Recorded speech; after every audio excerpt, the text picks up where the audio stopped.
¿Qué hay en cuanto al pecado? ¿Puede realmente eso destruir la relación con Dios y puede dañar nuestra santidad? ¿O eso puede ser causa de que la persona vaya al infierno?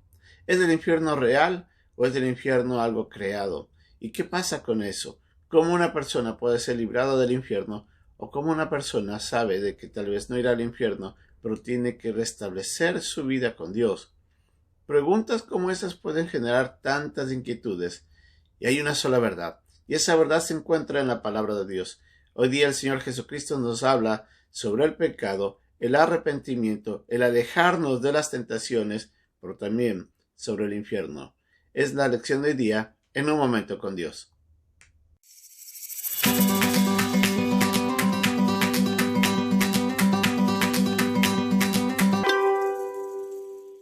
El Señor Jesucristo en la lección anterior nos recordaba de que nuestra vida y nuestro testimonio es vital en la manera como nosotros influenciamos en la vida de otros. Lo que decimos o lo que modelamos puede ser de gran perjuicio para aquellos que nos están observando. Y nos recuerda que tenemos que tener cuidado, sobre todo con aquellos nuevos creyentes que al mirar nuestro comportamiento pueden ir y hacer lo mismo, por lo tanto pecar. Nosotros somos responsables ante ello.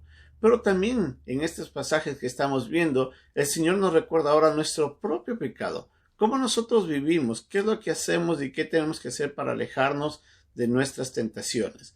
Las puertas que se abren a través de ellas para nosotros pecar pueden estar constantemente golpeando nuestras vidas, visitándonos, provocándonos a ser desobedientes.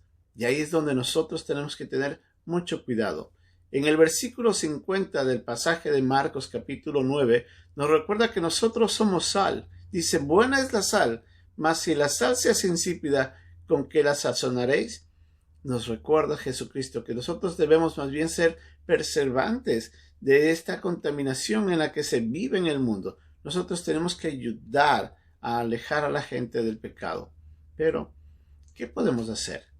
En ese mismo pasaje el Señor Jesucristo nos dice, si tu mano te fuera ocasión de caer, córtala.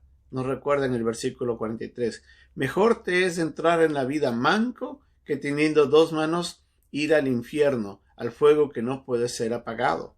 En el versículo 45 nos dice, si tu pie te fuera ocasión de caer, córtalo. En el versículo 47 nos vuelve a decir, y si tu ojo te fuera ocasión de caer, sácalo. ¿El Señor realmente estaba diciendo que tenemos que mutilarnos? La verdad es que Él estaba usando una figura literaria para recordarnos la seriedad de nuestros comportamientos y de cómo nosotros a veces permitimos que ciertas cosas estén dando vueltas alrededor nuestra que nos generan tentaciones que nos llevan generalmente a pecar.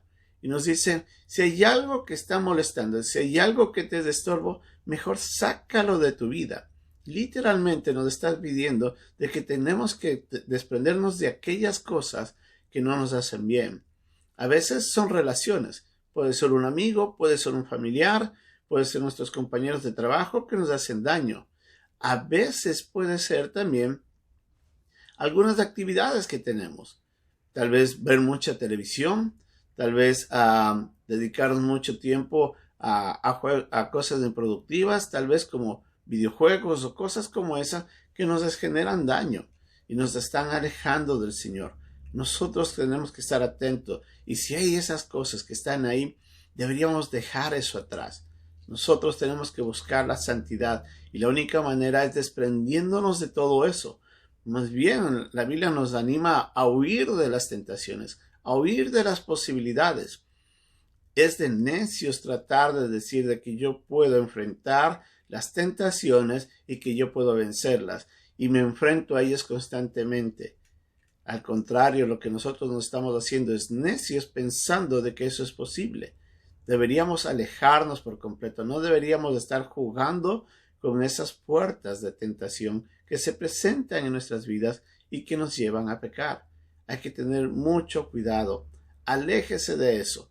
No tenga reparo en tomar acciones radicales que puedan ayudarle a usted a vivir una vida santa.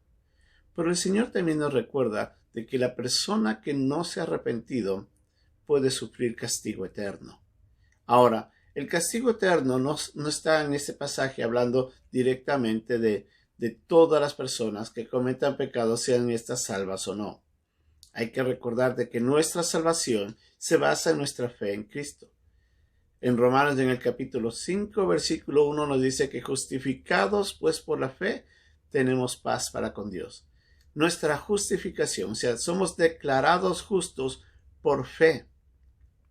En Gálatas, en el capítulo 2, versículo 16, nos dice también que somos justificados por fe y no por las obras de la ley.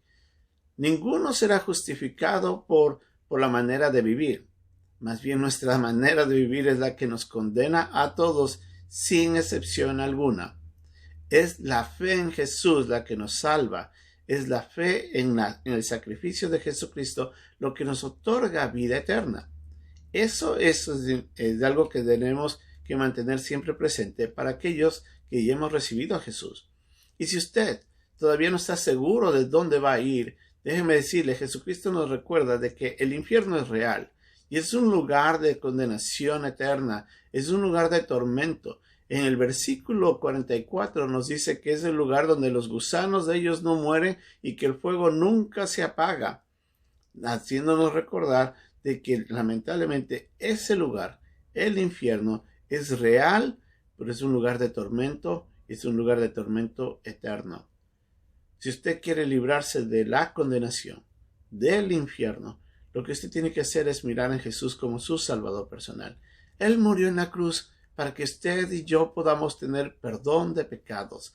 Es nuestro arrepentimiento lo que nos acerca al perdón y a la salvación. Por una persona que no se arrepiente del pecado, es ese quien va a pagar la condenación eterna.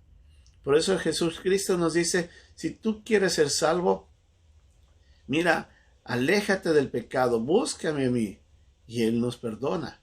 Ese es el mensaje de toda la Biblia. Es el mensaje que encontramos en los Evangelios y en el Nuevo Testamento.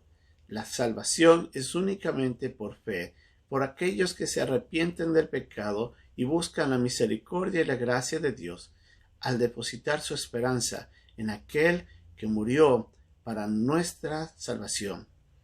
Así es de que usted y yo podemos ser salvos por medio de la fe en Jesús. Por una vez ser salvos, usted ya no sufrirá condenación. Lo único que tenemos que hacer ahora es vivir una vida santa de acuerdo a nuestra salvación. Usted y yo somos responsables de la manera como nos alejamos del pecado. Usted y yo somos responsables de la manera como agradamos al Señor y siendo salvos. Pero si usted todavía no ha recibido a Cristo, déjeme decirle, Él quiere salvarle. Abra su corazón, pídale perdón. En este momento dígale, Señor, entiendo de que si pongo mi fe en ti, puedo ser salvo. Y en ese instante, hágale la invitación a través de una oración, a pedirle perdón y dígale, Señor, entra en mi vida, cámbiame, aléjame de la vida del pecado y ayúdame a vivir una vida que te agrada a ti. Esa es la oportunidad que usted y todos tenemos si es que creemos en el sacrificio de Jesús.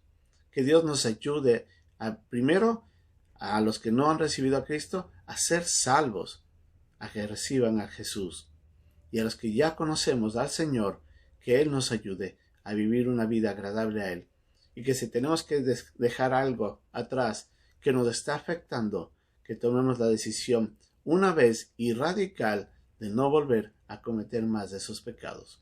Que Dios nos ayude.